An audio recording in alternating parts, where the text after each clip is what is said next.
Hanoï, le carrefour de l'ancienne rue Paul Bert et du Petit Lac, à l'heure de la sortie d'usine. Pas une seule voiture, mais beaucoup de vélos sur lesquels se déplace lentement, machinalement la foule des travailleurs, dans une régularité impressionnante.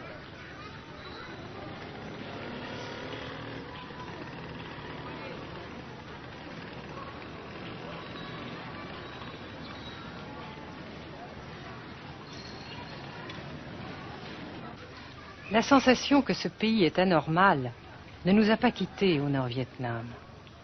Anormal d'abord parce que toute vie individuelle a disparu au bénéfice d'un effort collectif extraordinaire. Dirigé d'une main de fer à l'intérieur d'un dispositif de sécurité draconien. Anormal ensuite parce que dans ce pays coupé en deux depuis 10 ans, un grand nombre de familles vivent le drame de la rupture qui alimente à sa façon la guerre du Sud. Est-ce que vous pensez, Monsieur le Président, qu'il y a une solution militaire à la guerre du Sud-Vietnam? Non. Parce que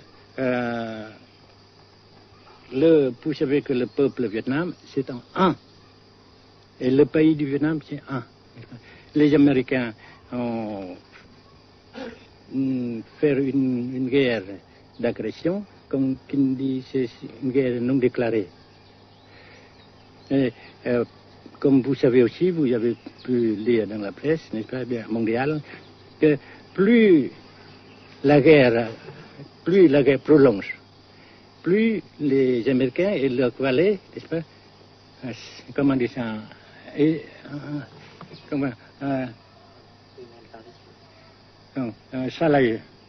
s'enliser, et plus ils supportent des échecs, comme vous savez récemment, n'est-ce pas? Par conséquent, la guerre ne peut pas durer éternellement.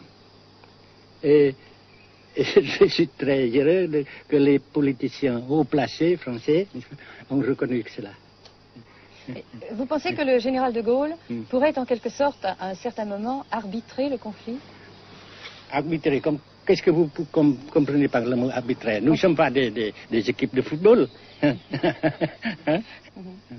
Mais au-delà des accords de Genève, si je ne me trompe, une idée du général de Gaulle est la neutralisation de tout le sud-est asiatique. Est-ce que c'est une idée qui vous semble intéressante? Comme j'ai déjà dit quelquefois, c'est une idée intéressante. Mais ça dépend encore une fois de la volonté de ces peuples et la manière comment on procède à réaliser. C'est une grande question, n'est-ce pas? Et je ne peux pas dire que je suis d'accord. Et je ne dis pas que je ne suis pas d'accord, n'est-ce pas? Mais parce que vous dites, par exemple, fleurs. Fleurs, il y a beaucoup de sortes de fleurs. Il y a des roses, il y a des blanches, des rouges, etc. Et il y a qui sont bons et d'autres qui ne sont pas bons. Mais on dit fleurs. Monsieur le Président, nous avons constaté avec chagrin qu'au cours de notre voyage au Nord-Vietnam, que l'influence française était devenue à peu près inexistante dans votre pays. Les moins de 25 ans ne comprennent plus du tout le français. Et je me demande si, à votre idée, des rapports peuvent se rétablir tels que la France continue à jouer une sorte de rôle culturel ici. Avec la France surtout et avec tous les autres pays. Nous voulons avoir une coopération amicale, culturelle, économique, etc. Mais je suis sûr que vous ne voulez pas avoir, n'est-ce pas, que la France ait l'influence qu'elle avait avant. C'est une autre chose. Naturellement, c'est une autre époque. Mais coopération culturelle, économique, qu'est-ce qu'il y a encore, sportive par exemple, oui. etc., n'est-ce pas, nous le désirons. Si la guerre se cristallise au sud et se poursuit encore pendant quelques années, pensez-vous que l'avenir économique du Nord-Vietnam soit viable? Je suis sûr que c'est non seulement viable, mais ça progresse. Parce que vous avez vu vous-même, vous avez constaté vous-même qu'ici, nous travaillons beaucoup, notre peuple travaille beaucoup, avec abnégation, n'est-ce pas, et avec dévouement, avec enthousiasme. Et d'un côté, nous travaillons pour, comment dirais-je, pour, principalement, n'est-ce pas, de nos propres forces, de nos propres. Et aussi, nous avons, n'est-ce pas, l'aide fraternelle des pays socialistes, n'est-ce pas. Alors, nous, jusqu'ici et après cela, n'est-ce pas, nous avons déjà réalisé des progrès. Pas très grand comme nous voulons, mais nous avons réalisé des progrès. Et dans l'avenir, nous progressons de même. Mais vous mentionnez là l'aide des pays socialistes. Est-ce que cette aide ne s'est pas trouvée légèrement compromise à la suite du conflit idéologique entre la Russie et la Chine?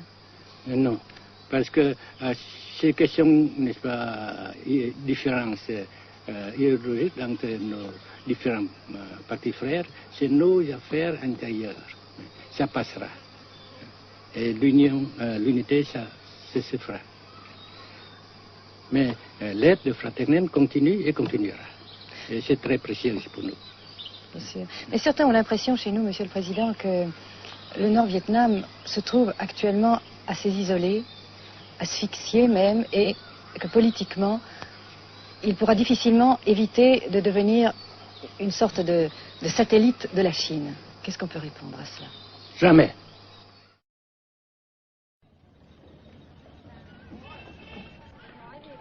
À Hanoï, la vie continue, malgré les alertes, malgré l'évacuation de plus de la moitié des habitants. Les petits magasins de la rue de la Soie sont pour la plupart fermés.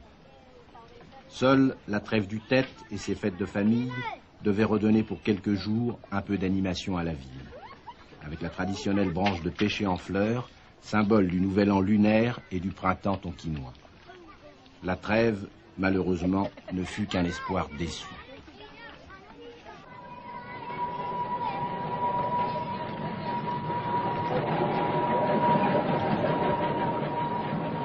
Dans les rues, de grands panneaux de propagande donnent les informations de guerre, les statistiques officielles et quotidiennes des pertes américaines. Selon le gouvernement de la République démocratique du Vietnam, 1631 avions américains auraient été abattus au-dessus du Nord-Vietnam.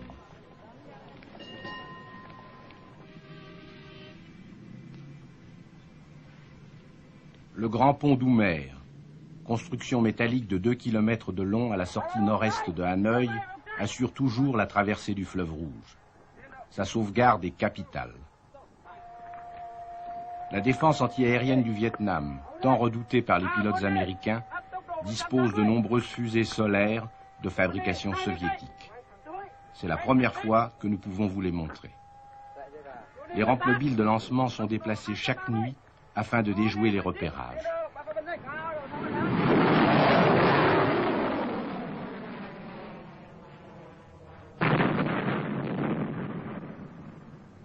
Selon les milieux officiels de Hanoï, 54 avions de l'US Air Force auraient été abattus en 1966 par la seule défense antiaérienne de la capitale.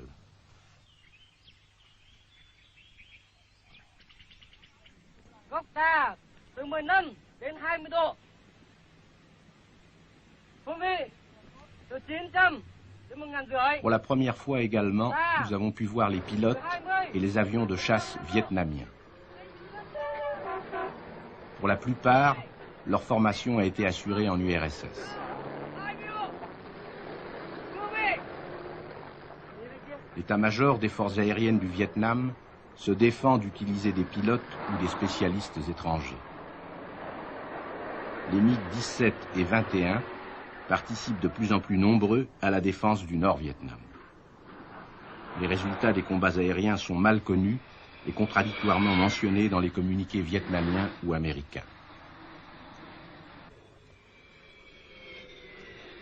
Le général Vo Nguyen Giap, ministre de la Défense, a répondu à nos questions concernant le point de la situation.